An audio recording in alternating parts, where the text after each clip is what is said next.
കോട്ടക്കൽ നഗരസഭയിലെ 7ാം വാർഡിലെ പെൻഷൻ ഗുണഭോക്താക്കളിലാണ് അനർഹർ കടന്നുകൂടിയതായി കണ്ടെത്തിയത്. മലപ്പുറം ധനകാര്യ പരിശോധനാ വിഭാഗം നടത്തിയ അന്വേഷണത്തിലാണ് ഞെട്ടിക്കുന്ന കണ്ടെത്തൽ പുറത്തുവന്നത്. അതേസമയം നഗരസഭയിലെ മുഴുവൻ അപേക്ഷകളും പരിശോധിക്കുമെന്നും കൌൺസിലർമാർക്കും ഇതിൽ ധാർമ്മികമായി ഉത്തരവാദിത്തമുണ്ടെന്നും ചെയർപേഴ്സൺ പറയുന്നു.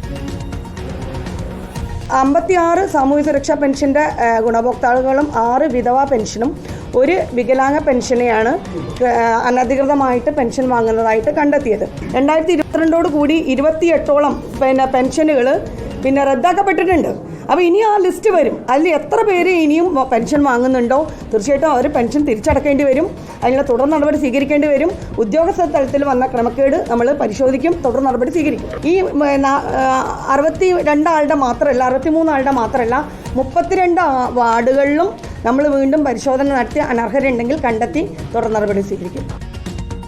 അഷ്കർ അലി കരിമ്പ നമുക്കൊപ്പം ചേരുന്നു. അഷ്കർ അലി കരിമ്പ, 42 പേരിൽ അധികം ആളുകളും ഉൾപ്പെടുന്ന ഒരു പട്ടിക മുന്നിൽ വെച്ചുകൊണ്ടാണ് കോട്ടക്കൽ നഗരസഭയ്ക്ക് ഇങ്ങനെയൊരു വിശദീകരണം നൽകേണ്ടി വന്നത്. അത് 7ാം വാർഡിലെ മാത്രം കാര്യമാണ്. എല്ലായിടത്തും വിപുലമായ ഒരു പരിശോധന അത് മലപ്പുറത്ത് ഈ കോട്ടക്കൽ നഗരസഭയുടെ പരിധിയിൽ മാത്രമല്ല എല്ലായിടത്തും നടത്തേണ്ടതുണ്ട് എന്നതല്ലേ 7ാം വാർഡിലെ ഈ പട്ടിക കാണുമ്പോൾ ബോധ്യപ്പെടേണ്ടത് സർക്കാരിന്? അഷ്കർ.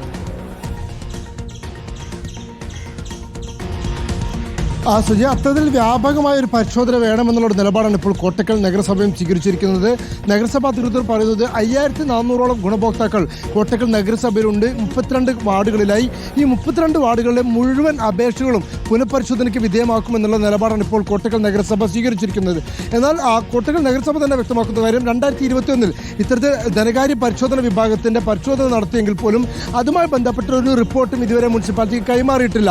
ആരൊക്കെയാണ് അനർഹർ എന്നും അതുപോലെ തന്നെ അനർഹ ആവാനുള്ള കാരണം ഏത് മാനദണ്ഡ പ്രകാരമാണ് അവർ അതിൻ്റെ അർഹതയ്ക്ക് പുറത്തു പോയി എന്നുള്ള കാര്യം വ്യക്തമാക്കാൻ ഇതുവരെ, ഇല്ലെങ്കിൽ അതുമായി ബന്ധപ്പെട്ട റിപ്പോർട്ട് നൽകാൻ ഇതുവരെ ധനകാര്യ പരിശോധന വിഭാഗം തയ്യാറായിട്ടില്ല. അതുകൊണ്ട് തന്നെ അത് ആരൊക്കെയാണെന്നോ അല്ലെങ്കിൽ അതിൻ്റെ കാര്യങ്ങളോ എന്തോ എന്നുള്ള കാര്യത്തിൽ മുനിസിപ്പാലിറ്റിക്ക് വ്യക്തതയില്ല. അത്തരത്തിലൊരു റിപ്പോർട്ട് ലഭിച്ചാൽ അതിൽ കർശന നടപടി ഉണ്ടാകുമെന്നാണ് നഗരസഭ ചെയർപേഴ്സൺ വ്യക്തമാക്കുന്നത്. എന്നാൽ അതിനപ്പുറത്തേക്ക് ഇതിൽ ഒരു ഗുരുതരമായ വീഴ്ച ഉണ്ടായിരിക്കുന്നു എന്ന് നഗരസഭ തന്നെ സമ്മതിക്കുന്നുണ്ട്. അത് ഉദ്യോഗസ്ഥ തലത്തിലാണ് ഇതിൻ്റെ വീഴ്ച ഉണ്ടായിരിക്കുന്നത്. ഉദ്യോഗസ്ഥരടക്കമുള്ള ആളുകൾ ഇതിൽ പരിശോധിച്ച് റിപ്പോർട്ട് നൽകിയത് ഉദ്യോഗസ്ഥരാണ്. അവരുടെ ഭാഗത്തു നിന്നാണ് ക്രമക്കേട് ഉണ്ടായിരിക്കുന്നത്. പാർട്ടിയോട് ഒക്കെ ചോദിക്കാനുള്ളത് ഇതാണ്. ഇതിപ്പോൾ കോട്ടക്കൽ ലീഗ് ആണ് ഭരിക്കുന്നത്, UDF ഭരിക്കുന്ന നഗരസഭയാണ്. CPI സംസ്ഥാന സെക്രട്ടറി MV ഗോവിന്ദനോട് ഈ ചോദ്യമടക്കം നമുക്ക് ഉന്നയിക്കാനുണ്ട്. പെൻഷൻ തട്ടിപ്പുകാരെ പുറത്തു കൊണ്ടുവരാൻ പാർട്ടി തയ്യാറാകുമോ എന്ന ചോദ്യവുമുണ്ട്.